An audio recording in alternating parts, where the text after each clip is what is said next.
બેફિકર તંત્રની બેદરકારીથી અંજારના તુણાવાસીઓ પાણી માટે બૂંદ બૂંદ માટે વલખા મારી રહ્યા છે।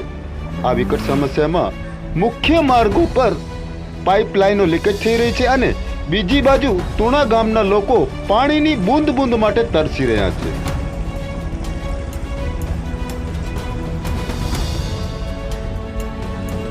તુણા ગામમાં પાણીની વિકટ સમસ્યાઓ વચ્ચે સમાજસેવી અને વલખી રહેલી જનતાએ તંત્રને અવારનવાર લેખિત અને મૌખિક રીતે રજૂઆતો કરવા છતાં તંત્ર સમસ્યાનું નિરાકરણને બદલે બેદરકારી દાખવી રહ્યું છે।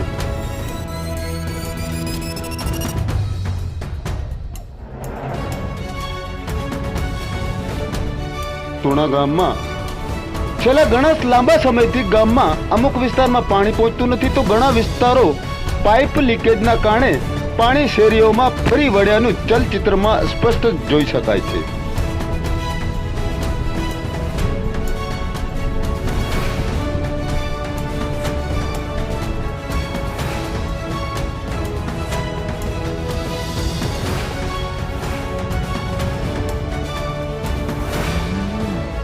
સામાજિક અગ્રણી અને કાર્યકર શ્રી ખીમજીભાઈ પરમાર દ્વારા પાણી નિકાલ સમસ્યાને લઈને તલાટી કમ મંત્રી અને સ્થાનિક તંત્રને અવારનવાર રજૂઆતો કરે છે છતાં પરિસ્થિતિ સુધરવાને બદલે વણસી રહી છે। જવાબદાર તંત્ર દ્વારા કોઈ પણ સૂચક પગલાં ભરવામાં આવતા નથી। પરિણામે પરિસ્થિતિ જૈસેથી વૈસી હૈના દ્રશ્યો સામે આવી રહ્યા છે।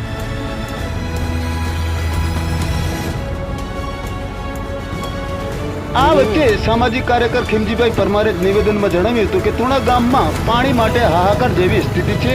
લોકો પીવાના પાણી વચ્ચે વલખા મારી રહ્યા છે ત્યારે બીજી તરફ મુખ્ય રોડ પર પાણી વહીને વ્યર્થ જાય છે અને જો તાત્કાલિક અસરથી પાણી પુરવઠો વ્યવસ્થિત નહીં કરવામાં આવે અને પાણીનો બગાડ અટકાવવામાં નહીં આવે તો તુણાવાસીઓને ઉગ્ર આંદોલન કરવાની ફરજ પડશે। કચ્છવીર ન્યૂઝ ચેનલ રિપોર્ટર ધીરજભાઈ સિજુની સાથે મનોજ રાઠોડ, જય હિન્દ।